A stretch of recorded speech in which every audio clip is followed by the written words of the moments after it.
Welcome to Inside Ag. I'm your host, Savannah Peterson. Today, I'm sitting down with Debbie Hargrave, the Kansas Farm Bureau Membership Benefit Director, and Meghan Mueseler, a 2023 Century Farm recipient. We're going to be talking about the Century Farm program by Kansas Farm Bureau.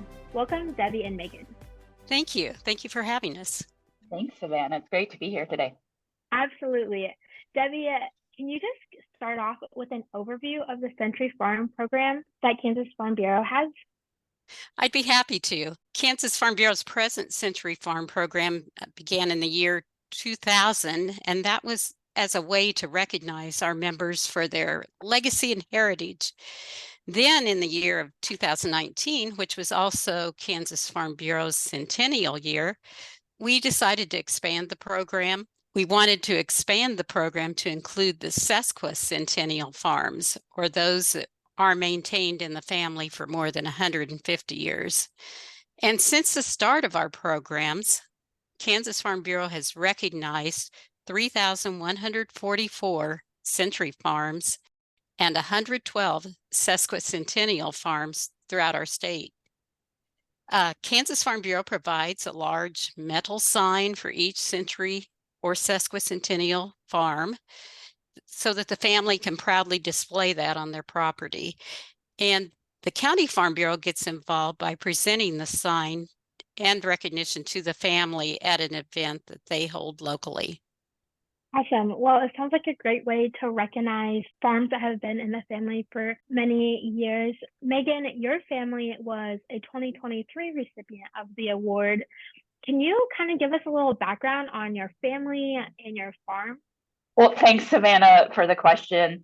And thanks, Kansas Farm Bureau, for the honor of recognizing our family farm as part of the Century Farm program. So a little background information. Our farm is a little over 400 acres up in far northeast Kansas.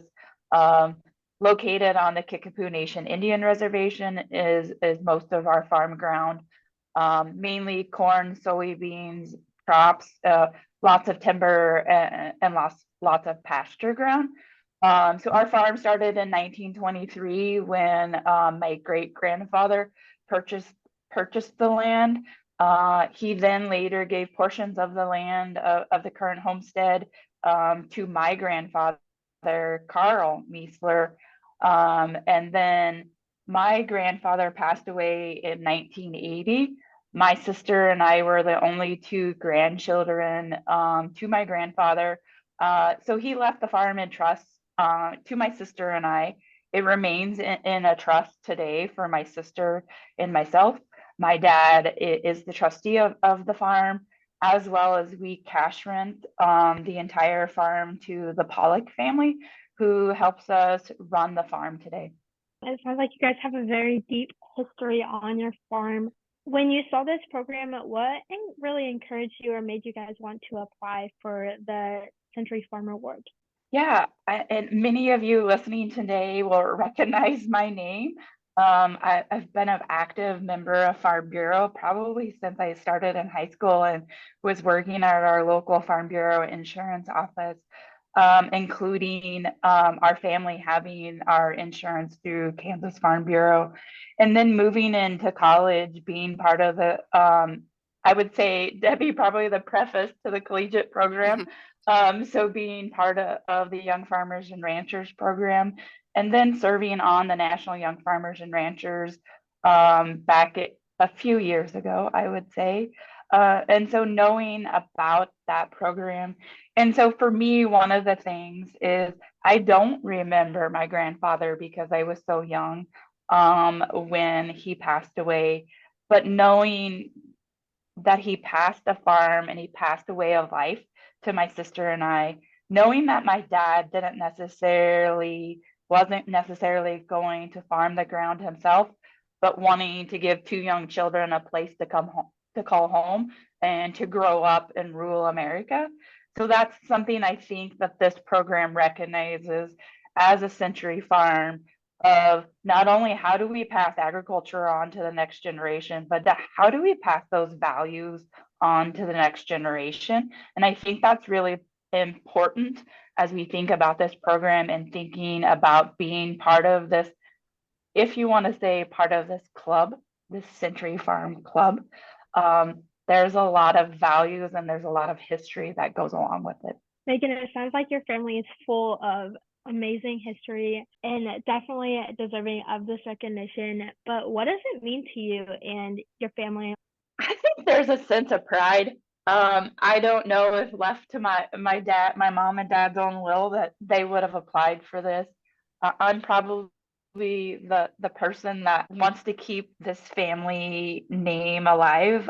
My sister and I are the last two generations of this farm, and so I think we're excited. I know my dad already has the sign put up at the farm. It means to him that his dad's legacy lives on. He's been gone over 30 years, but something that my grandfather really believed in was family.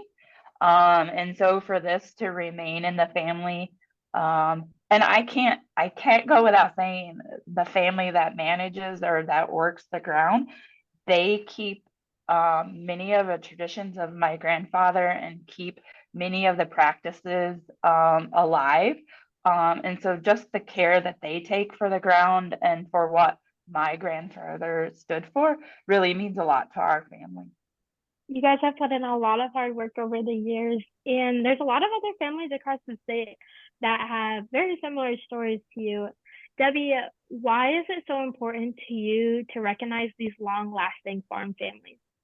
Well, our century and sesquicentennial farm programs give us the opportunity to recognize our farm families who have held tight during adversity, and they want to pass along their family farms to future generations. And that's so important.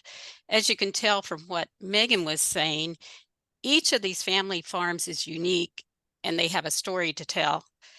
I really appreciate the fact that most of our applications include stories which provide a small glimpse of what it was like in those early years on the Kansas prairie as those families established their homesteads. And they reflected in those stories on the strength and willpower that they had to have to hold on to that family farm as they endured more than a century of challenges.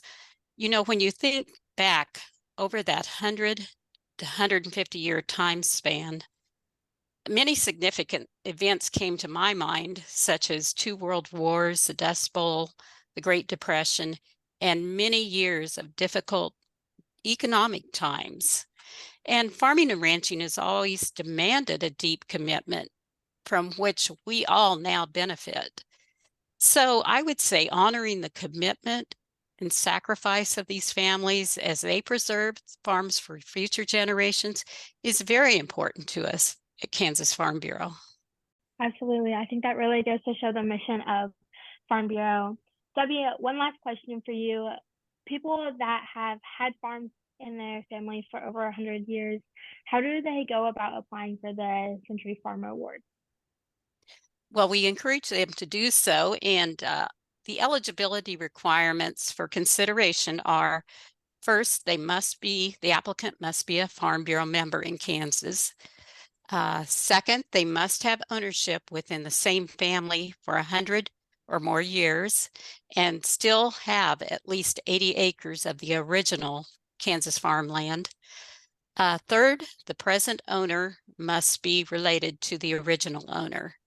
The application must be submitted through the County Farm Bureau office by the deadline, and that date is May 15th this year. So if anyone's interested in this, we encourage you to go out to our website on the Century Farm and Sesquicentennial Farm page. And our website is www.kfb.org. And at that site, you'll be able to access the application or to find out more information. Or as an alternative, they can contact their county farm bureau, who can obtain an application for them. Awesome, Debbie. Well, is there anything else that you or Megan would like to add? Yeah, Savannah, I think I just wanted to kind of wrap things up and just really, I would encourage members to apply. I would say thanks, Debbie, for making the process pretty simple. and not overwhelming as we think about verification and what information is needed. It is a simpler process than one might imagine. And then just kind of, Savannah, some parting comments for me. And when one of the things you asked me was about what does it mean for me, and what does this honor mean, and I get our farm doesn't look like a lot of other farms. And I think when my grandfather passed the farm to my sister and I, he knew that it wasn't going to look like other farms, but what he wanted was a place for my mom and my dad to raise two daughters in rural America with the values that we grow up in rural America, and for us to be involved in agriculture. And I really took that sentiment that my grandfather, in terms of leaving the farm to my sister and I, to heart. And so I think that's what it really means when to get this honor and to get this, be part of this Century Farm group. Well, Megan and Debbie, thank you both so much for joining me here on Inside Ag. Megan, congratulations on being able to really represent your family through this award. And Debbie, thank you for providing an opportunity for farmers to be recognized for the lasting legacy that they are leaving on their farm. If you're interested in applying for the Century Farm Award Program, I have more information in the link in the description. Again, I'm your host, Savannah Peterson with Inside Ag. If you like this episode, be sure to share it with your friends.